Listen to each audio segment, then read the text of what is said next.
The sun was sinking toward the hills when the rancher first noticed something wrong along the far stretch of fence.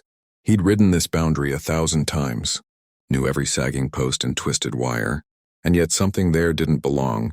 His horse slowed on its own, ears flicking forward. The wind carried a sound that wasn't wind at all, ragged breathing, almost swallowed by the rustle of dry grass. He shaded his eyes and looked again. At first glance, it was just a shape against the fence. A pale smear against weathered wood. Then the shape shifted. A head lifted, then sagged. The rancher felt a tightening in his chest that had nothing to do with the long ride. He pressed his heels gently into the horse's sides and rode closer, dust puffing under the hooves. She was tied upright to the fence, wrists bound above her head with coarse rope that bit into her skin. Her boots were scuffed raw at the toes where she'd tried to brace herself. A bruise bloomed purple along her cheekbone, and her lower lip was split, dried blood cracking when she breathed. Sweat darkened her hairline and strands clung to her face.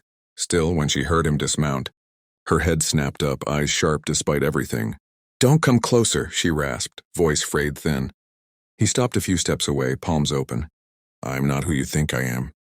Her gaze flicked past him toward the house beyond the trees. "They'll be back." "Who?" he asked. She swallowed, throat working. "Doesn't matter." It mattered enough to him. He stepped closer, slow and deliberate so she could see every move. "You're on my land," he said. "Nobody gets tied up out here without me knowing why." A bitter sound escaped her, almost a laugh. "Then you should have known sooner." He crouched to examine the rope. It was old, stiff with dirt and sweat, knotted carelessly but tight from hours of strain. Anger stirred, quiet but solid, the kind that didn't burn out fast. He drew his knife, keeping it low where she could see the blade but not feel threatened by it. Her shoulders tensed. "Wait." "I've got you," he said simply. The knife sawed through the fibers. One wrist came free, then the other. Her arms dropped, useless, and her knees buckled. He lunged forward and caught her before she hit the ground, guiding her down until she sat against the fence post, chest heaving, fingers clutching at his sleeve like she might fall through the earth if she let go.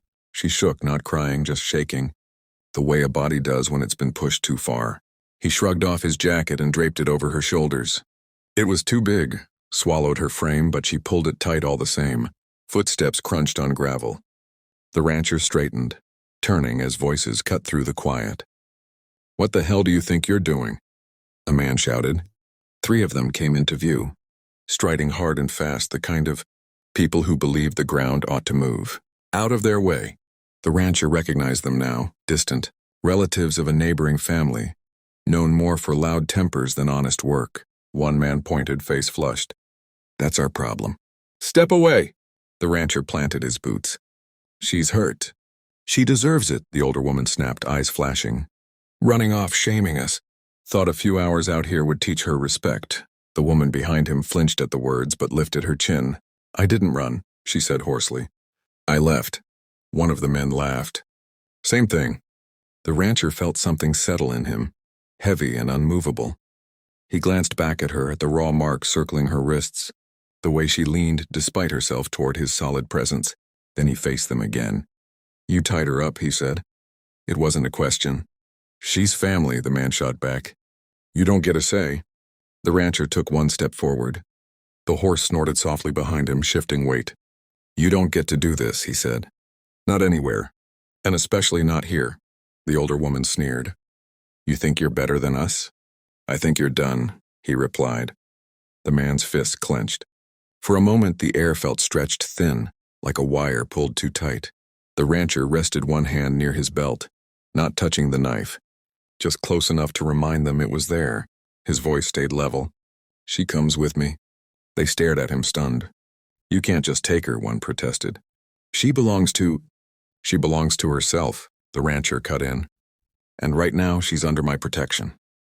The woman on the ground pushed herself to her feet, swaying. He reached back without looking, steadying her.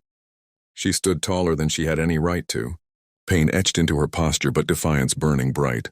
"If you want to argue," the rancher continued, "you can do it with the sheriff. I'll be in town tonight."